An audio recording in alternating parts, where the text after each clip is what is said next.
The topic here is the labor movement, the strategies for the labor movement, and the relationship of the labor movement and its strategies to worker co-ops or enterprises that are organized in a non-capitalist way.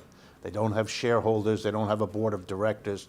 All the workers together in an enterprise collectively are their own board of directors. They make the decisions together, what to produce, how to produce, where to produce, and most importantly, what to do with the profits that they all help to produce, if they're a profit-making enterprise, or the surplus if they're a non-profit-making or tax-exempt entity.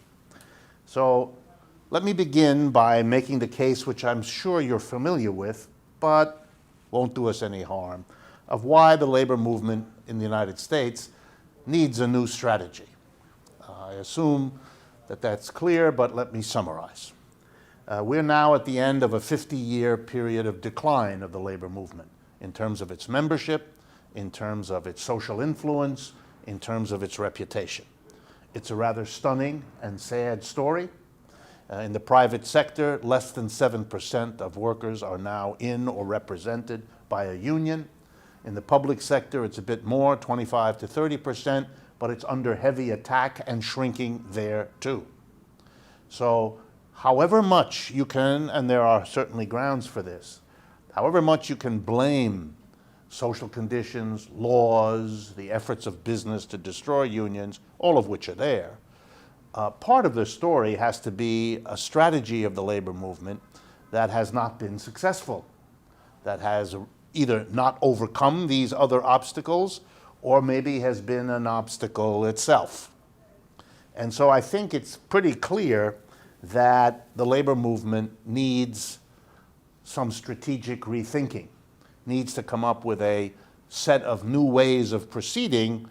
Otherwise, it risks already the specter of disappearing altogether from the economic system in this country, which is something no one would have thought possible 25 years ago, but which the continuous decline puts on the agenda.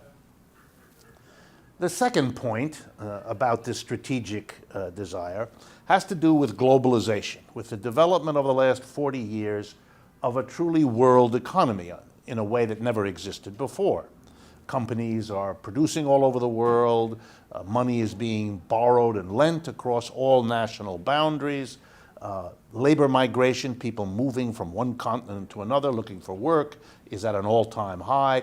Every sign we know of is that globalization is a reality for all economies in the world. One of the things that has meant is that it has become much easier and cheaper for corporations to move their facilities from one part of the world to another.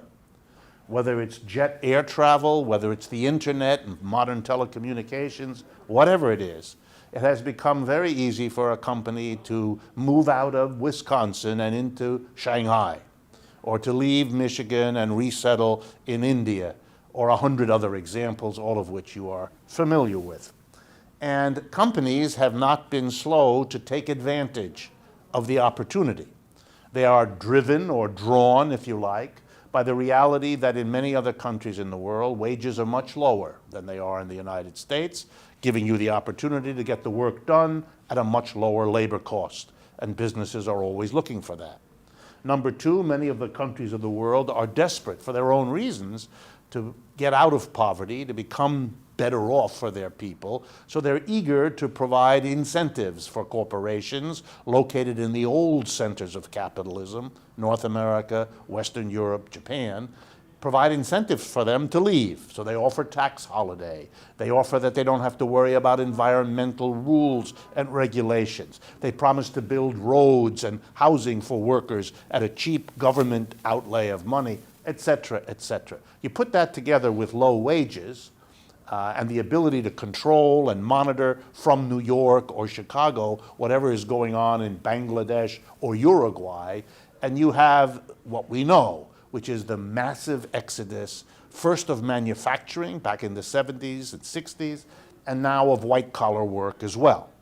I'm sure many of you know that if you pick up the phone and call the gas company or your computer company, you're going to get a person who has a heavy accent because he or she is working in a call center in India or in Sri Lanka or God knows where, because it is much cheaper there.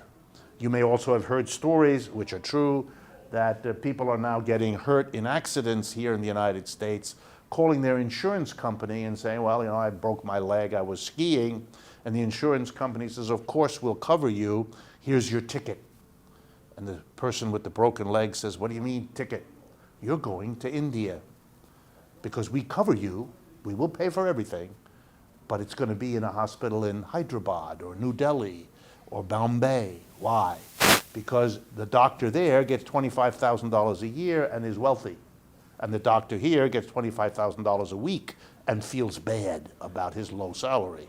And therefore, even when you pay the price of the airline ticket and you have a limousine pick you up at the airport and whisk you to the hospital, it is much cheaper for the insurance company to fly you to India to fix your broken leg. And by the way, the doctor in India who fixes a leg went to school at Johns Hopkins just next door to the doctor you would have gotten in Cincinnati or Philadelphia or anywhere else. They study in the same textbook. They work in the same labs. It's the same basic story. Okay, so what have we got? We've got a labor movement that faces globalization. And it takes a very tangible form. And this is the way we're going to make the transition to worker co-ops. One of the most frequent situations labor unions have found themselves in the United States, in Western Europe, and now in Japan, can be summarized with the following simple story. The management comes to the union and it says, look, we really hate to tell you this, but we're thinking of moving to fill in the blank. Someplace in Asia, Africa, or Latin America, or even sometimes a place elsewhere in the United States, moving from the north to the south, from the Rust Belt to the Sun Belt, or whatever. And we really don't want to because we love whatever it is where they are, and we love all of you. When that kind of talk is finished, the hard ball comes.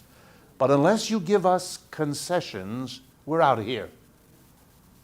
You have to take less pension or fewer sick days, or you have to give up seniority, or you have to let us change the rules, or you have to accept lower wages, or you have to accept less overtime. It's 100 ways that this is done. And this is like a game of poker, except the stakes are very high. What is the union going to do? If it holds firm and says we will not allow you to diminish the standard of living, the risk is the company calls your bluff and leaves. And then what you've done for your members is make them unemployed. Most unions find that much too scary. Most members are much too worried about that to not do the other, which is to cave in. And so the union leadership tries to keep the losses to a minimum, tries to bargain so that the retreat for labor is smaller because the union is there than it would have been if there were no union there. But over time, this game, which gets replayed over and over again, essentially and sooner or later diminishes what the union basically delivers to its members. This has been going on for decades, and it has had terrible effects. It has made workers very dubious about the benefits of union. It has made workers open to the critique that the union is taking your dues, but is not really delivering to you very much. Unions have not only not been able to advance the conditions of workers in all of those places, they haven't even been able to protect what workers had won earlier. They're in the game of giving up. They try to minimize what they give up, but they give up. Let me give you 3 dramatic examples of how this has played out in the United States to drive home the point. The first example is happening right now. In Seattle, Washington, is a tremendous struggle at the Boeing Aircraft Company, company that makes all of the basic jet airplanes, both for civilian and military purposes. They went to their workers and they gave them the basic alternative. You either give us concessions, massive concessions, or we're moving to a plant in South Carolina. That was the deal. By the way, they went to the government of the state of Washington and they said the same thing. We're moving because they know they have both the state and the union in their hands. The state is terrified of what it would mean. Boeing is one of the largest employers in the state of Washington. There's tens of thousands of employees, well-paid employees by and large. The devastating impact to the state of Washington in terms of the revenue that the tax brings in of a departure of their largest employer or one of their largest employers is incalculable, and they're terrified. And the state just gave them billions with a B in concessions, less taxes, more benefits to keep them there. And no sooner were they done and got what they wanted from the state than they turned to the union and basically did it again. Now, interestingly, the workers just voted a couple of weeks ago not to cave in. So we'll see now what happens when the workers resisted. But it's a very dangerous game that they're playing. They're, in a sense, calling the bluff of the company, and we'll see whether it is a bluff or not. What hangs in the balance is the economy of the state of Washington and the city of Seattle. A very serious situation. Another example. An important part of the mayoral race in New York that was just completed last month had to do with the fact that one candidate, the one who eventually won, made a point of marching with unions, SEIU in particular, to prevent the closure of 2 hospitals in Brooklyn, hospitals in relatively poor African American and Hispanic neighborhoods. Hospitals threatened to be closed, thereby depriving those neighborhoods of a hospital in their area, depriving thousands of workers of their jobs in these hospitals. I mean, a devastating disaster for the community and for the workers. And this mayor, who was a 4th in the list at the beginning of the race, marched with the local people and the union against the closure. Had no small part to do with the fact that he came from behind and then scored an impressive victory. But the real danger is the hospital can shut.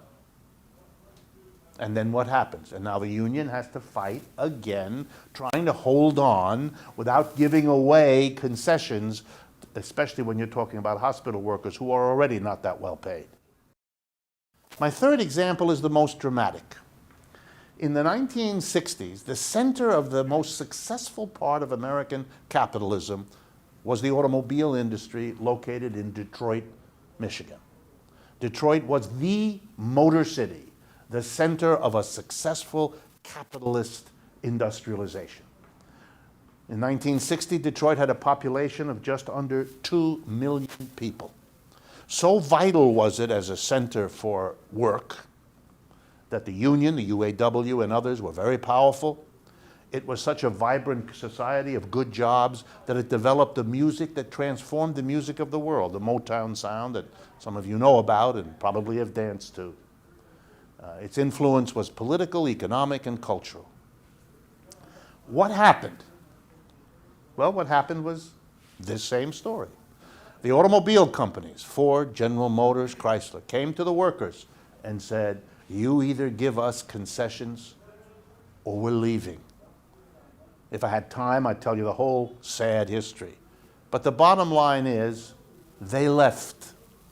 They are making more money in other parts of the United States and producing cars in Canada, in Mexico, in Brazil, and in China. And what happened as a result of this behavior of the corporations? Detroit today is a disaster. The population of Detroit today is under 700,000 people. So let's do it again. From 2 million to under 700,000. The majority of the people of Detroit were driven out of the city by the decision of a handful of corporations that they could make more money elsewhere. The children of these families were yanked out of school, out of friendships, traumatized, in many cases with lasting psychological consequences. The families lost their homes. Something like 40% of the houses in Detroit today sit empty. If you've never been to Detroit in the last 5 years, I urge you to go there. It'll give you, just in a day or two of moving around the city, it'll give you a lesson in the history of capitalism much more powerful than any story or any book or article you'll ever read. One of the biggest problems in Detroit right now is the problem of wild dogs. 50,000 wild dogs live and roam and are beginning to attack old people and children. Why? Because as the people left, they couldn't afford to keep their pets. They left the doggie behind. And the doggies have lots of abandoned houses to live in and to reproduce. And because the city has no tax money, since all the houses are abandoned, it can't afford the dog control officers. And so they were fired. And so the dogs just proliferate. What kind of a society am I describing? Am I describing some country far away with the problem of wild dogs? No. I'm describing the center of American capitalism, which collapsed. And all about what? The threat made real of corporations to leave when it suits them, when profit draws them. They have no responsibility for the consequences. They leave, and if you visit Detroit, you will not only see the empty houses, you'll see the enormous old automobile factories sitting with the broken windows and the weeds growing up out of the parking lot. Why do I tell you all of this? Because there's a crisis in the United States of a capitalism that has moved on. It's important to understand that the crisis we've been in since 2007, which wasn't supposed to happen, and once it happened, it wasn't supposed to cut so deep. And once it cut so deep, it wasn't supposed to last so long. But why is it lasting so long? And why is it cutting so deep? And why has everything the government has done to get us out of this crisis failed? Because it's part of a longer process of corporations leaving the United States. Over a history of 200 years, capitalism based itself in North America, Western Europe, and Japan. It grew from there. It took good care of the workers there. Of course, the workers had to fight real hard to be well taken care of, but they got it. And so the wages rose in those centers, but not in Asia, Africa, and Latin America, the places from which the raw materials and the food and the rest of the stuff comes to keep the factories humming in Western Europe, North America, and Japan. But then in the 1970s, history catches up. The very reality that the wages have risen so high, creating the standard of living of which the United States was so proud and of Western Europe was so proud. Now that very success of workers' struggles to get higher wages and capitalists making enough money to give them the higher wages finally led the capitalists to say, wait a minute, with modern jet travel, with the internet, we can control and monitor our production 1,000 miles away as easy as we once did it 500 feet away. We don't need our factories here. We don't need our storage facilities here. We don't need our offices here. Why should we? The very way we developed capitalism weakened the labor movements in other countries, lowered the wages in those societies. Now we can take advantage of what the way we developed capitalism allows us to do. Move production from where the wages are high to where the wages are low. Leaving our generations to wonder, wow, we liked capitalism, many of us, in the first 150 or 200 years of its existence because it was centered where we live and it raised wages where we live. But capitalism has moved on. It's leaving here because the wages are high and because the standard of living is high, because that's how capitalism works. The more successful the working class is in raising its wages, the greater the incentive you give the capitalist to kiss you goodbye and move on. And that's where they're going. That's why the clothes you're wearing now are all made in China, while the appliances in your kitchen are made somewhere else, and the car you drive is made somewhere else, and the computer you use, you get the picture? It's over. And the real question for the West, Western Europe, North America, and Japan is, do you still like capitalism when it offers you a falling real wage for the next several decades? It's not quite the same experience as the last 100 years when the wages were going up, is it? Yours is the first generation that will not get a college degree unless you accumulated a level of debt no generation of students has ever been saddled with before. That's your penance. That's your part of suffering. Okay. What should the labor movement do? Is it hamstrung? Is all that the labor movement can do collective bargaining the way it always has, trying to get a better deal in wages and working conditions for the workers it represents? My answer to you is a pretty unqualified no. I have no opposition to unions doing that. They've done it for a long time. It gets them a certain distance. But it has not prevented the decline of the labor movement. It has not prevented the loss of the reputation the labor movement once had as the leader for what's best for most people. Is there something the labor movement could do? The smartest leaders all know that a change or a new strategy is desperately needed, that the unions are fighting a defensive battle and not winning it. They all know they need a new solution. So what I would like to do, modestly, but nonetheless directly, is tell you what I think the new solution could be and what I think it should be, because it offers a way forward.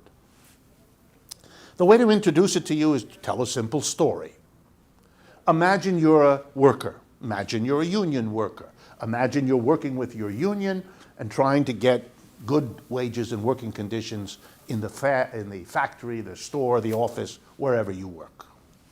And imagine you're approached by management, by the owners of the company, or the board of directors, and you're presented with this conventional story.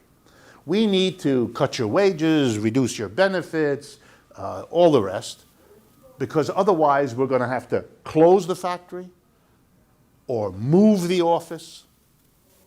So let's talk about how much concession we need to keep us here. And if you don't want to talk to us, we're gone. And you'll have to face the members whom you have now betrayed by not keeping even their job. Now suppose the union responded in a new way, and it said to the managers who make that threat, okay, we tell you something. We're not going to make these concessions. We're not. We're not going backwards in time. We're not participating in the slow evisceration of the conditions of life of our working members and the destruction of the reputation of the labor movement from being the leader of creating a better life, being instead the organization that accepted a diminution, a decline in the standard of living. We're not going to do it. Well, then we're going to leave. Here comes the big point. At which point the union says, bye-bye, have a nice trip. What, say the managers? They're not used to this. What do you mean? You're ready to lose the jobs? Oh no, we have an alternative strategy, a new one. When you leave, you close the factory, you close the office, you shut the store. The day after you're gone, we're going to reopen it. We're going to reopen it as a workers' co-op. Gone will be the managers. Gone will be the board of directors. Good riddance. We're going to set up an enterprise run collectively by all the workers, because the workers are staying here. We're going to shift from a capitalist enterprise, board of directors, shareholders, make all the decisions, because that's what a capitalist enterprise is. All the decisions, what to produce, how to produce, where to produce, and what to do with the profits are made by a board of directors, 15 to 20 people, selected by the shareholders, the major shareholders, another group of 15 to 20 people. Thousands of workers and their communities are hanging in the balance. All the decisions are made by a tiny group of people. It is a fundamentally undemocratic way to organize production. and we're going to have no more of it. You've sold us out. You're leaving. Have a nice trip. Set up your factory, your office in China, in India. We don't care. We're going to run the factory. We got all the workers. They know how to do the work. They've been doing it for years. We're going to keep the machines here. We're going to take the factory. We're going to go into business. And let us tell you how we're going to do it, dear managers of board of directors. First, we're going to run around the country, and we're going to tell all Americans, you got a choice. You can buy the products of the company that left and abandoned everyone here in America and went to China. You can buy them. Or you can buy what we're producing. Workers who stayed on the job. Workers who kept the community viable. Workers who took over the factory. You choose. Who do you want to support? Where do you feel you ought to spend your money? Buy your socks from over there or buy your socks from us? Buy your software from over there or buy your software here? Patronize the company that abandoned the United States, that abandoned the workers here, that abandoned the community here, having gotten all kinds of benefits from those workers and those communities for the previous 50 years. If you want, continue to buy from them. But we give you an option you never had before. We're going to keep producing here. Wow. Number two, how would such an enterprise survive? Because the people of the United States would keep it going. First of all, the union would run around and join with other unions, buy from them. Help this project go. And you know why you other workers should help this project? Because sooner or later, the exact same situation is going to happen to you in your office, in your factory, in your store. So you have an interest in helping this group of workers because you're going to be in that boat before too long. And if you aren't, your wife is, and your husband is, and your cousin is, and your uncle is. So this is an important way for working people to finally have a way to push back against a globalized capitalism that is taking them down over the last 40 years. How else could we get help for these fledgling, new, cooperative enterprises where workers run their own businesses?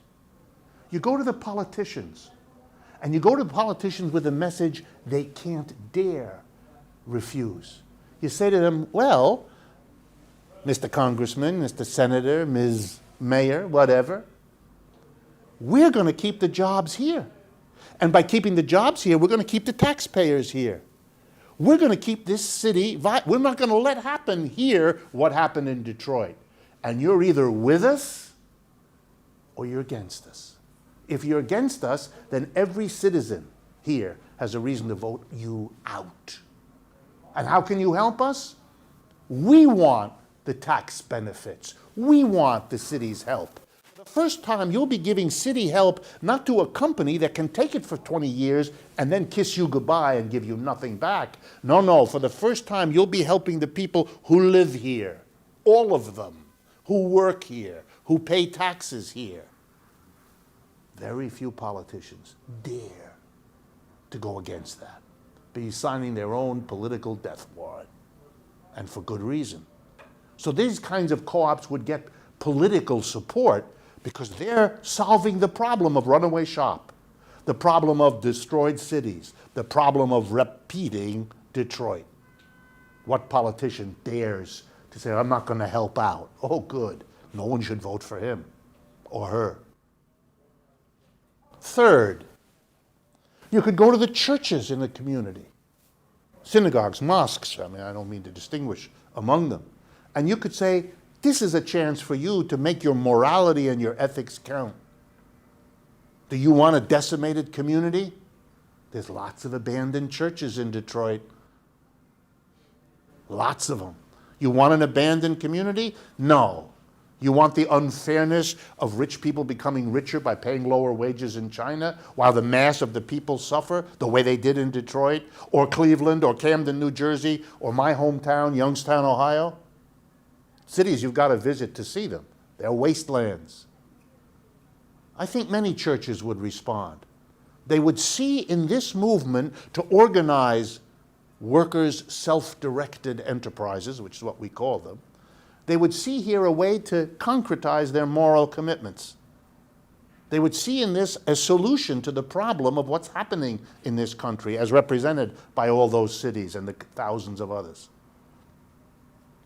I think you could go to the American students and say, you want to do something to change the world? You want to make the world a better place? Here's a concrete way to do it. Help build cooperative enterprises. You've got skills, come and offer them. Come to work for these institutions. Help them. If you're a lawyer, if you're an architect, if you're anything. In fact, students might be among those who would be asked, you know what? You start some co-op enterprises yourself. Because nothing will make any co-op work better than being able to count on other co-ops to help. And in order to drive that point home, I'm going to tell you briefly the story of what is arguably the most successful co-op of the last half century, in case you're not familiar with it. The name of this company is called Mondragon, M-O-N-D-R-A-G-O-N. Today it's called the Mondragon Cooperative Corporation. And I want to tell you its history so you can see that this is a viable project. This is a viable plan. And before I tell you the story, I want to tell you that there's an American union that knows this and that has entered into a formal alliance with Mondragon to make part of its strategy exactly what I'm saying. It's the United Steelworkers of America, one of our biggest unions, biggest industrial union in the United States, has a formal alliance with the Mondragon Corporation to begin to produce together worker co-ops. So what is Mondragon? Mondragon is a small city in the north of Spain, right in the shadow of the Pyrenees mountains that separate Spain from France. And there's a group of people that have a long civilization of hundreds of years old called the Basque people, B-A-S-Q-U-E. They have their own language, a very unusual, not unlike other European languages. They are Roman Catholic by religion, as are all the people in that part of the world, in Spain, France, and so on. The Basque people in the north of Spain were traditionally agricultural people, and in the 1950s they were in terrible shape. Spain had had a vicious and violent civil war in the 1930s. That was followed by World War II, and they lived under a very bad dictatorship led by a man named Francisco Franco, Generalissimo Franco, a fascist dictator who was allied with Hitler and Mussolini in World War II. Unemployment was terrible in that part of the world, and a Catholic priest in the parish, in the area, had an idea. He said to the workers in his little church, if we wait for capitalists to come here and give us jobs, we'll all die of old age before that happens. So let's not wait. Let's set up and run our own business. And that was the first. 6 workers and a priest set up a co-op. Okay? And they called it the Mondragon Co-op because it was in the town of Mondragon. Okay, now fast forward. 1956 is what it started. It's now 2013. Mondragon employs 100,000 workers today. It is the 7th largest corporation in all of Spain. It is the largest corporation in the Basque countryside.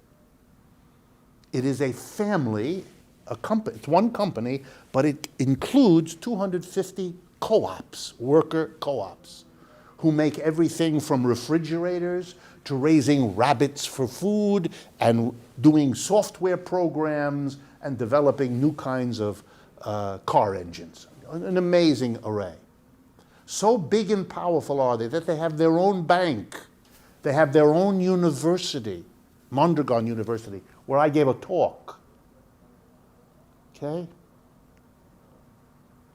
Over those 50 years, they competed with capitalist companies, and they prevailed, and the capitalist companies failed. They grew larger and larger. They have some interesting rules to give you an idea what a co-op means.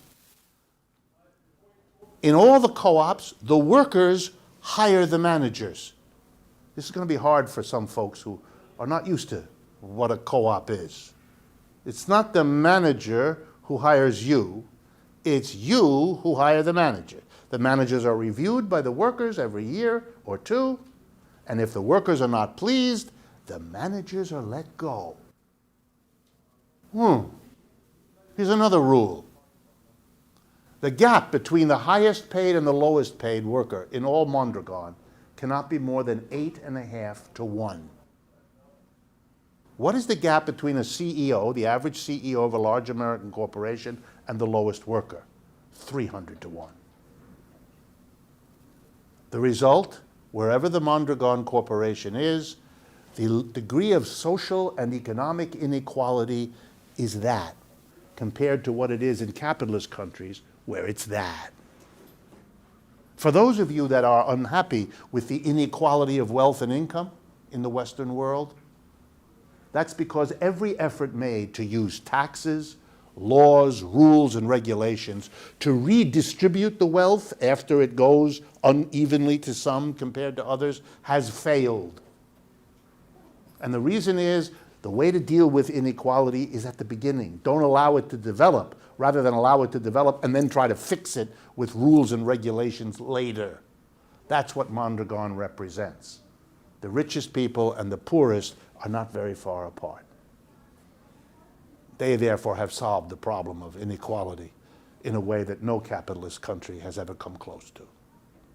Oh, this is remarkable. So there they are, a powerful, successful company. They maintain their own research labs in Mondragon. And when I visited, I was struck that there were 2 American corporations whose names I recognized, who were so taken with the quality of their advanced technical research that they paid for the opportunity of their scientists, Americans, to go over there and spend a year or 2 or 3 working in those labs with the Mondragon scientists. The name of the 2 American corporations, General Motors and Microsoft. Gee, they need the technology of this workers' co-op, not the other way around. Whoa.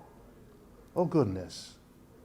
When you lose a job, when they don't need as many workers in one co-op, the commitment of the corporation to its workers is, we'll find you a job in another co-op. That's our commitment to you. Our first commitment is not to maximize profits. Our first commitment is to secure you in the job that you need to take care of yourself and your family. There's a different priority. And guess what? Their growth is spectacular. Their success is stunning. Does every co-op succeed? Of course not. Of course not. Co-ops, like any other kind of business, also have examples that don't. But you might be interested in a recent paper done by an economics professor at the University of Missouri at Kansas City by the name of Eric Olson, studied the rates of failure of capitalist enterprises and worker co-ops. Worker co-ops do a bit better. Wow. Back to the unions. Let me close by suggesting to you what it would mean to the American labor movement if the unions adopted this strategy.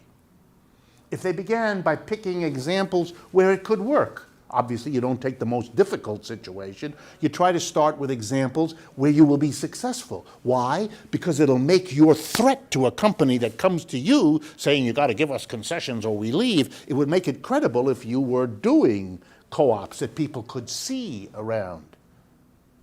How do you do that? The labor movement has a number of ways. It could start a co-op right off the bat when workers are confronted with a company that threatens to close. Some of you know about the New Era Windows Company in Chicago that went through that the last couple years. The United Electrical Workers worked with that group of workers who now run a co-op window making factory in Chicago, who are threatened with losing their jobs or having to give up concessions, making them among the poorest paid workers in all of Chicago, which is going a ways. So you pick examples where you can be successful. And that could be done. You begin also to pressure the government to help you. Let me give you an example of how the government can help you. And by the way, everything I've been saying to you is not about some idea I have of what could happen. Everything I'm telling you is drawn from the empirical record of what has happened. So I know it can be done because it's been done. I didn't invent any of this. So I'm going to give you another example.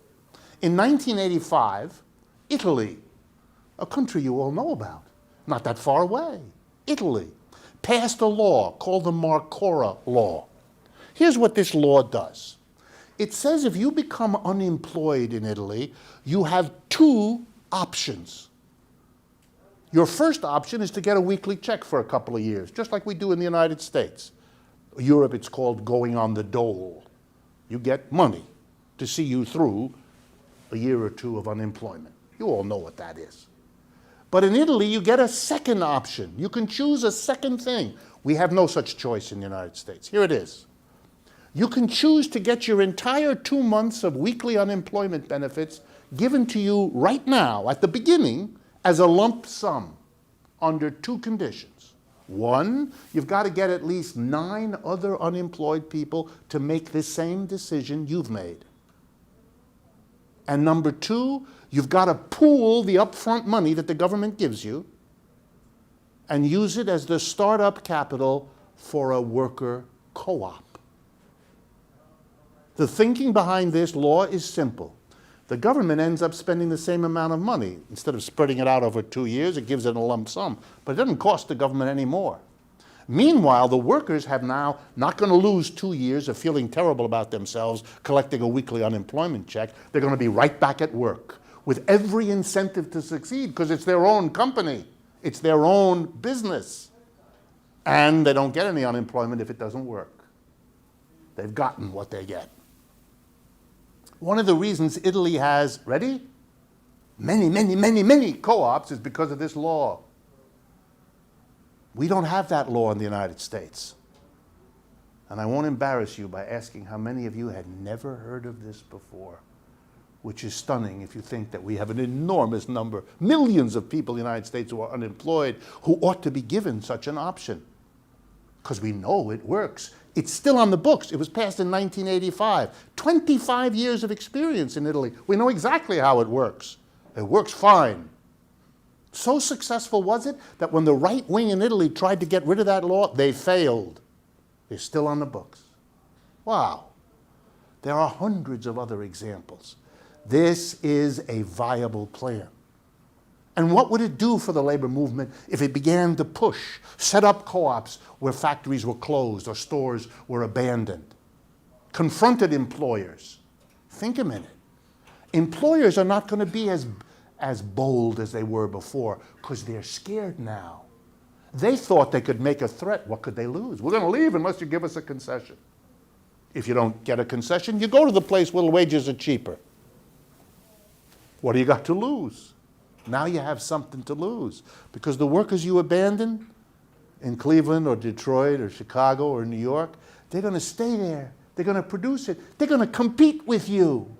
You're going to go to China, you go pay a lot less wages, and you're going to bring all that stuff back. So you have big transportation expenses. But you're going to confront something you never thought you'd have to.